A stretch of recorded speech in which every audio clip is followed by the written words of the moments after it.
Анкарада 13 сәгать исәнмесез, мөхтәрәм тыңлаучылар. Бүген 2025 елның 14 апрель дүшәмбе көне сез турыдан-туры эфирда Төркия Аваз радиосының татар телендәге тапшыруларын тыңлыйсыз. Безнең программа 16 метрлы кыска дулкынның 17615 кГц яшьлыгыннан 42 дәрәҗә көнчыгыш юнәлешендәге Түрксат 3А һәм Түрксат 4А иярченнәре белән 3 тапкыр w.trtdinle.com интернет адресы аша һәм кесе телефоннарының TRT-Dinle таңла кушымтасыннан Вот-Ис радио каналыннан тапшырыла. Тапшыруыбызның бүгенге чыгарылышында соңгы хәбәрләрдән соң 1000 еллыкның беренче ширеге программасы белән Төрки дөньяның йолдызлары язмасын тәкъдим итәрбез.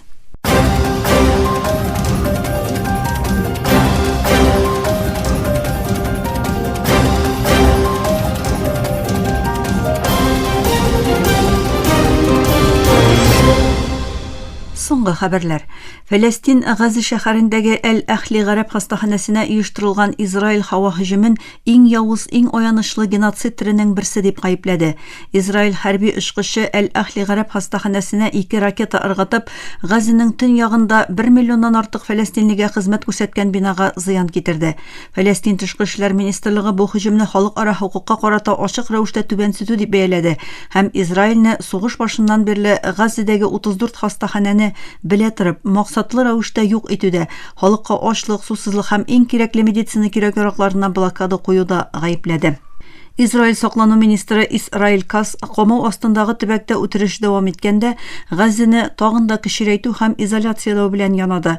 Кас Газиның тагын да кичерәячәген һәм тагын да күбрәк кешенең бәрелеш төбәкләреннән эвакуацияләнергә мәҗбүр булачагын белдерде. Израильнең Фәләстиндәге геноцидына карата реакциялар турында сүз алып барган Төркия тышкы эшләр министры Хакан Фидан һәркемнең төрле дәрәҗәдә ризасызлык белдерүен ассызыклады. Хакан Фидан АКШның Израильнең Газига карата һөҗүмнәре һәм дәвам итүче сугышның рисклары турында тагын да яхшырак хәбәрдар булырга тиешлеген әйтте. Фидан якшәмбе көнне ясаган белдерүендә булай диде: "Әлегә кадәр бигрәк тә элекке АКШ башы Байден чорында башланган сәясәтләр белән бүгенге геноцид АКШ ярдәме белән дәвам итә алды. АКШ башы Дональд Трамп хакимияткә башкарган керешүе белән утны туктату тәэмин итүгә сәбәпче булды. Без шуны көтәбез. Ул хәзер илбашы буларак вазифада булганда даими тынычлык урнаштыру өчен адымнар ясалуы. Барлык дипломатик даирәләр шу мәсьәләдә уртак фикердә. АКШта яңа җитәкчелек бу хакта тагын да ныграк мәгълүмат белән тәэмин ителергә тиеш. Бу дәвам итүче сугышның рискларын тагын да күбрәк аңлату зарур." Фидан Израильнең Фәләстиндәге геноцидына каршы реакциялар мәсьәләсендә һәркемнең төрле дәрәҗәдә ризасызлык белдерүен ассызыклады. Ул кайбер дәүләтләрнең моны ачык рәвештә әйтүен, кайберләренең ябык ишекләр артында гына телгә алуын белдереп, БМОда узган тавышка куюда 156 дәүләтнең Израильгә каршы тавыш бирүен искә төшерде. Фидан булай диде: "Биредә төп мәсьәлә дөнья бу хәлләрне туктатырга теләсә дә моның мөмкин булмавы. Дөнья каршындагы легаллек кризисы, система кризисы нәкъ менә шушы ноктада чагыла." Израильгә каршы төрле чаралар күрү мәсьәләсендә эзләнүләрнең дәвам итүен әйткән Фидан, ләкин Европа һәм АКШтан килгән ярдәм тукталмый торып, бу кешелеккә каршы җинаять, геноцид бетмәячәк. Бу ачык факт диде. Израильнең Газига һөҗүмнәрен туктату өчен Төркиянең тагын да көчлерәк, тәэсирлерәк адымнар ясап-ясамаячагы турындагы сорауга Фидан булай дип җавап бирде: "Төркия башыннан ук үз тәэсир даирәсендә булган бөтен гамәлләрне башкарды. Ике яклы мөнәсәбәтләр кысасында без илчене чакырып алу, икътисади бәйләнешләрне туктату кебек бөтен адымнарны ясадык. Күп яклы мөнәсәбәтләр нигезендә бигрәк тә Ислам хезмәттәшлек оешмасында, D8дә, Европа берлеге платформаларында, Гарәп лигасында нәрсәләр эшләп була, бу турыда җитди эшчәнлек алып барабыз", диде ул. Хакан Фидан Европа һәм АКШ ачык рәвештә яклау күрсәткән геноцидка ислам дәүләтләренең уртак позиция белән әлегә кадәр билгеле бер күләмдә тәэсир итүен белдерде. Ләкин моннан соң мөгаен Ислам дәүләтләре Израильгә түгел, АКШка карата дипломатик эшчәнлекне дәвам итсәләр, бу тагын да урынлы булыр дип саныйм, диде Төркия тышкы эшләр министры Хакан Фидан.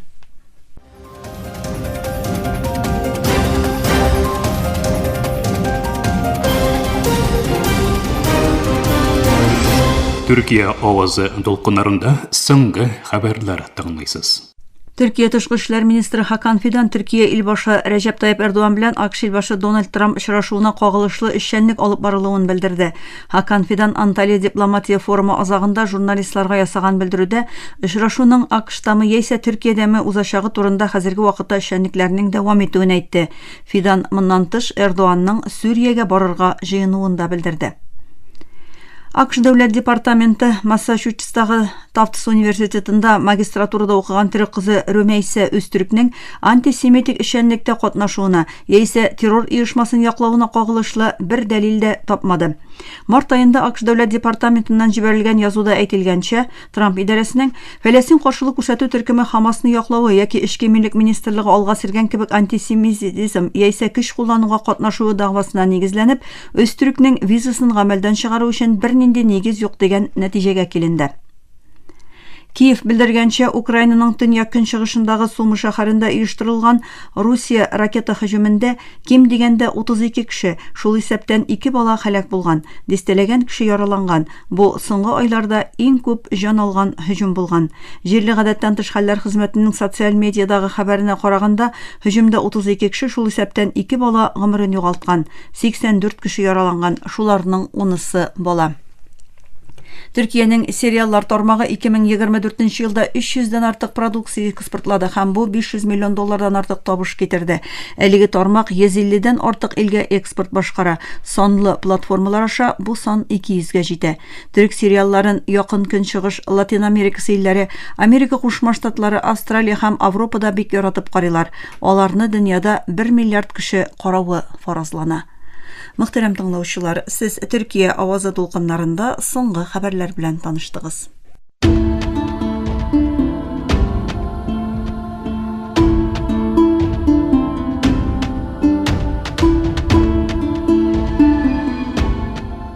Мең еллыкның беренче ширеге.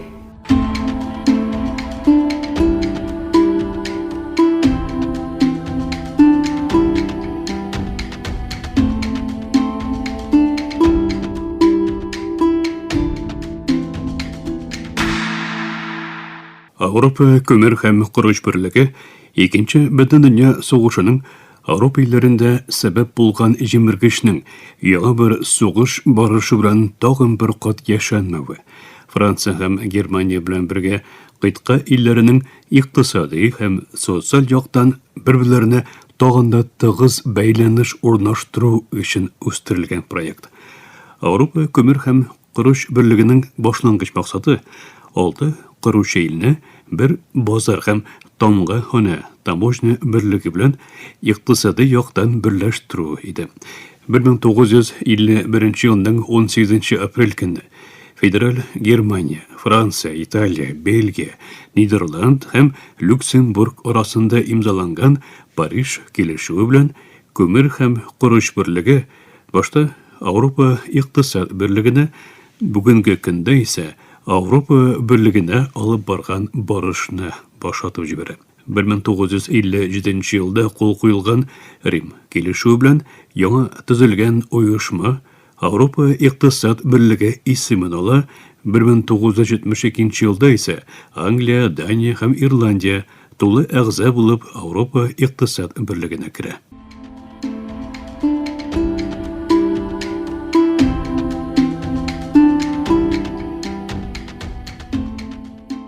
Варшава килешүенең җимерелүе, ике Германияның берләшүе һәм Югославияның таркалуы белән бергә Авропа берлеге исемен алган яңа корылыш 21-нче гасырга киңәеп керде һәм әгъза ил саны 28-гә җитте. Ортак акча берәмлеге буларак евро әйләнешкә керде. Шенген белән ортак чек буе тәртибенә керелде. Англияның берлектән чыгуыннан соң әгъза саны 27-гә төшкән Авропа берлеге 1000 еллыкның беренче ширегенең соңгы елларында исә яңа кризислар белән ушашырга мәҗбүр булды.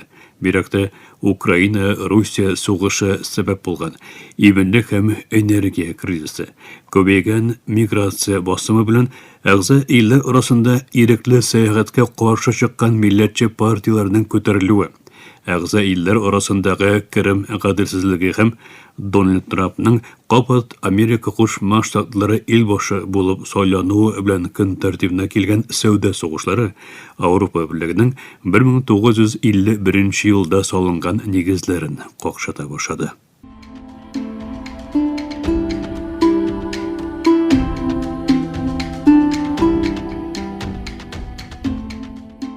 1987 елның 14 апрель көне Төркиянең әгъза булу өчен Авропа икътисад берлегенә мөрәҗәгать иткән дата. Ул чактагы Төркия хөкүмәте Авропа икътисад берлегенә тулы әгъза булу өчен мөрәҗәгать иткәндә, узган 38 еллык барышта әгъза санын 2 мәртәбәдән күбрәк арттырган Авропа берлеге Төркия белән әгъзалык сөйләшүләрен башлатып җибәргән чакта бер тик тамгахана таможня берлеге килешүенә имза салу белән шикләнә.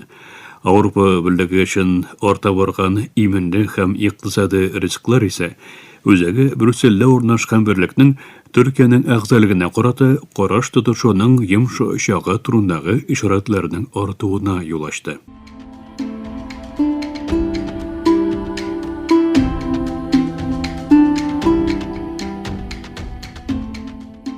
2010 елның 20 апрель көнендә Мексика култыгында Deepwater Horizon нефть бораулау платформасында барлыкка килгән шартлау. Беренче, Форсы култыгы сугышыннан соң дөньяда нефткә бәйле булган иң зур экологик фәлакәтләрдән берсенә сәбәп булды. Шартлау вакытында платформа өстендә 126 кешелек төркем була һәм беренче шартлауда 11 эшченең гомере өзелә. Шартлаудан якынча 36 сәгатьтән соң Deepwater Horizon тулысынча бата, ләкин диңгез өслегендәге нефть катламы якынча 5 ай буе кала. Мексика култыгындагы табигый тормышка тискәре йогынтылары узак еллар буе дәвам иткән нефтьнең агып чыгу аркасында. Платформаны эшләткән нефть ширкәтләре дә миллиардларча доллар компенсация түләргә мәҗбүр була.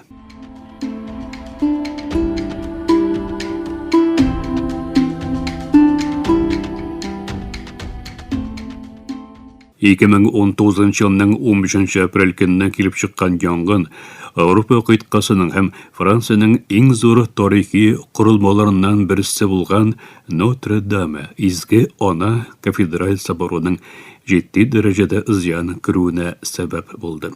Башкала Париждән символ курылмаларыннан берсе булган һәм готик мигмарисының архитектурасының иң мөһим әсәрләреннән берсе булып саналган собор 1163 елда салына башлана һәм төзелеше 182 ел дәвам итә.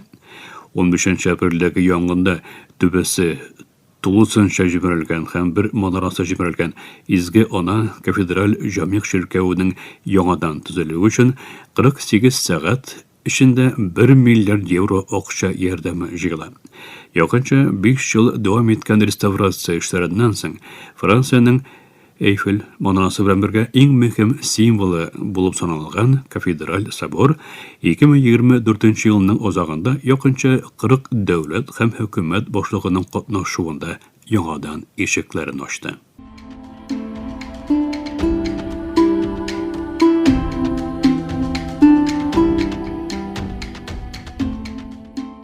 Холера көннәрендә мәхәббәт һәм гасырлык ялгызлык романнары белән дөнья әдәбият тарихына кергән язучы Габриэль Гарсия Маркес 2014 елның 17 апрель көнне 87 яшендә вафат була. Бөтен Латин Америка илләрендә Габо псевдонимы белән беленгән Габриэль Гарсия Маркес 1982 елда Нобель әдәбият бүлегенә лаек була.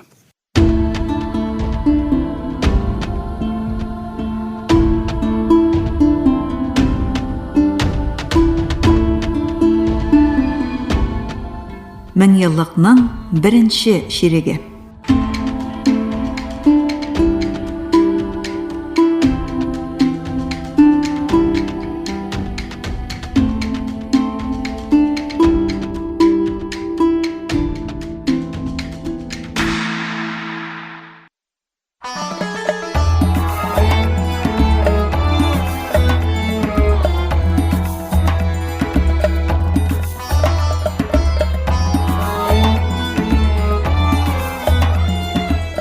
Төрки дөньяның йолдызлары.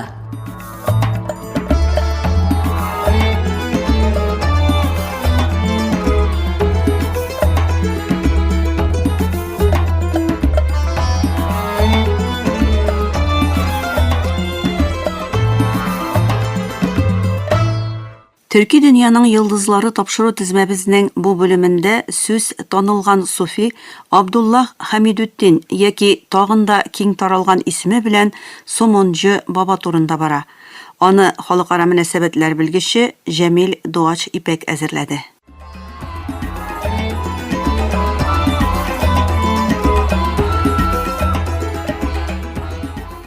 Кайбер мишләр бары тик икмәк пешерә, кайберләре исә мәхәббәт, сөюдә пешерә. 14нче гасыр ахырында Анадолуда яшәгән Сомонҗы баба шундый мәхәббәт мишенең остасы, хуҗасы иде. Аның чын исеме Абдулла Хамидутдин. Ата-бабалары Төркстаннан Анадолуга килә. Ул Димәшк һәм Тәбриз кебек гыйлем үзәкләрендә рухи белем ала. Ниһаять ул белемнәрен Анадолу җирләренә тарату өчен туган ягына кайта. Яңа гына тамыр җәеп килгән Госманлы дәүләтендә Сомонҗы баба дәрбиш булып яши. Бурсага килеп урнашкан елларда бик гади тыйнак тормыш алып бара. Ул көн күрү һәм нигездә күңелләрне, йөрәкләрне канәгатьләндерү өчен икмәк пешерүче була. Көн сайын атына таулардан җыган утыннарны тии. Үзе әзерләгән камырдан икмәк пешерә һәм сомон дип аталган түгәрәк ипиләрне Бурса урамнарында мохтаҗларга тарата. Бу хезмәте аркасында халык аңа Сомонҗы баба кушаматы куша. Чынлыкта бу серле икмәк пешерүче мөгъҗизаларын халыктан яшерә. Камыр чүпрәсендә мәхәббәт, гыйшык, икмәк парында хикмәт пешерә. Бу әүлиянең сире 1399 елда ачылган Бурса Улу мәчетендә ачыклана. Мәчетнең ачылыш хутбәсен уку вазифасы падишаһ Йылдырым Баязитның кияүе һәм шәһәрнең рухи юлбашчысы Әмир Солтанга тәкъдим ителә. Ләкин Әмир Солтан замананың иң зур суфие хәзер бу шәһәрдә яши. Ул булганда бу эш безгә булмас дип бу вазифаны Сомонҗы бабага тапшыра. Кинәт бөтен карашлар ипи пешерүдән башка осталыгы булмаган тыйнак кешегә төбәлә. Сомонҗы баба шундый вәгазь бирә ки, мәчеттәге барлык кешеләрне гаҗәпләндерә. Халык һәм галимнәр каршыларында гади икмәк пешерүче түгел, күңелләргә нурлы юл күрсәтүче суфи торуын шунда гына аңлыйлар. Ләкин Сомонҗы баба сире фаш булгач, Бурсада калырга теләми. Улу җамиянындагы дога шинары астында дога кыла һәм серле рәвештә югала. Сомонҗы бабаның иң мөһим шәкертләреннән һәм хәлифләреннән берсе Әнкараның рухи юлбашчысы итеп кабул ителгән Хаҗи Байрам Вәли була. Хаҗи Байрам Сомонҗы баба белән бергә Адана, Малатия, Димәшк, Мәккә, Аксарай кебек җирләрдә була. Бер үк вакытта остазының тирән суфичылык гыйлемнәрен үзләштерә. Ниһаять 15нче гасырның 1нче елларында Сомонҗы баба рөхсәте белән Әнкарага кайткан Хаҗи Байрам анда бәйрәм мәктәбен булдырып, төрки суфичылыкта яңа чор аша. Сомонҗы баба исә иң яраткан шәкертен бер кайчан да онытмый. Сомонҗы баба вафат булганда Хаҗи Байрамның аның янында булуы әйтелә. Бу рухи чылбыр ярдәмендә Сомонҗы баба ачкан мәхәббәт юлы Хаҗи Байрам һәм аның шәкерте Ак Шәмсетдин кебек күңел, йөрәк шәхесләр аша төрек ислам дөньясына тарала.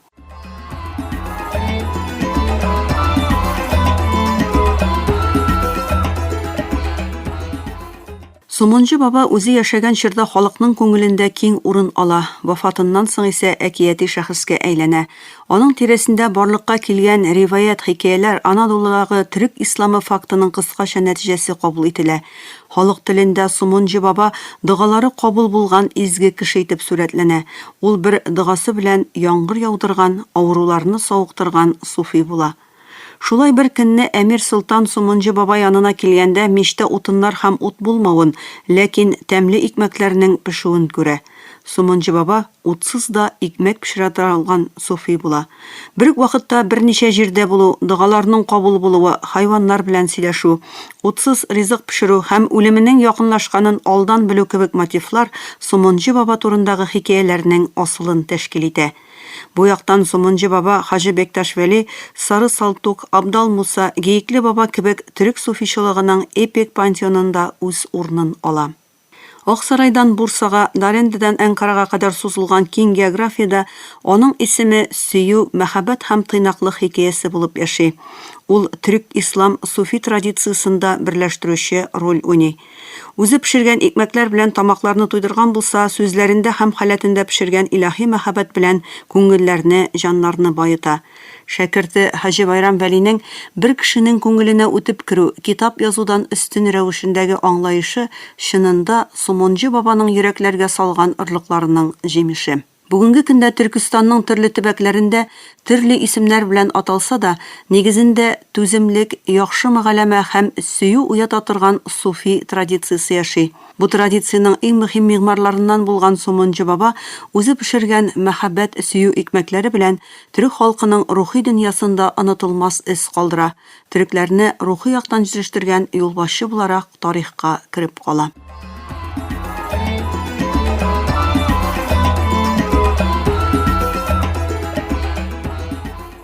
Мөхтәрәм тыңлаучылар, Төрки дөньяның йолдызлары тапшыру тезмәбезнең бүгенге чыгарылышында халыкара мөнәсәбәтләр белгече Җәмил Дуач Ипәкнең танылган суфи Абдулла Хамидутдин яки тагын да киңрәк танылган исеме Сомонҗы баба турында язмасын тәкъдим иттек. Киләсе тапшыруда күрешкәнгә кадәр исән, имин булыгыз.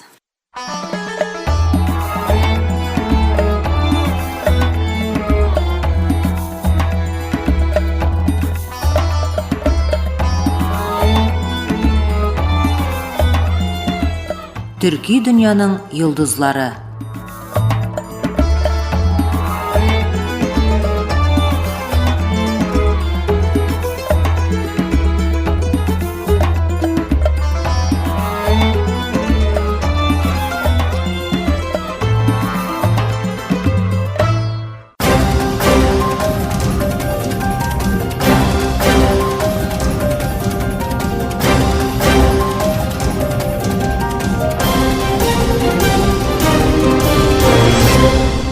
Мөхтәрәм тыңлаучылар, Төркия авазы радиосының татар телендәге тапшырулары шушының белән ахырына якынлашты. Безнең программа һәр көн Төркия һәм Казан вакыты белән көндезге сәгать 1дә 16 метрлык кыска дулкынның 17615 кГц яшьлегеннән Түрксат 3А һәм Түрксат 4А иярченнәре белән 3 тапкыр w.trtdinle.com интернет адрес аша һәм кесә телефоннарының TRT Dinle тыңла кушымтасыннан Вот ис радио каналыннан тапшырыла. Әлегә без сезнең белән саубуллашабыз, эфирда киләсе очрашуга кадәр.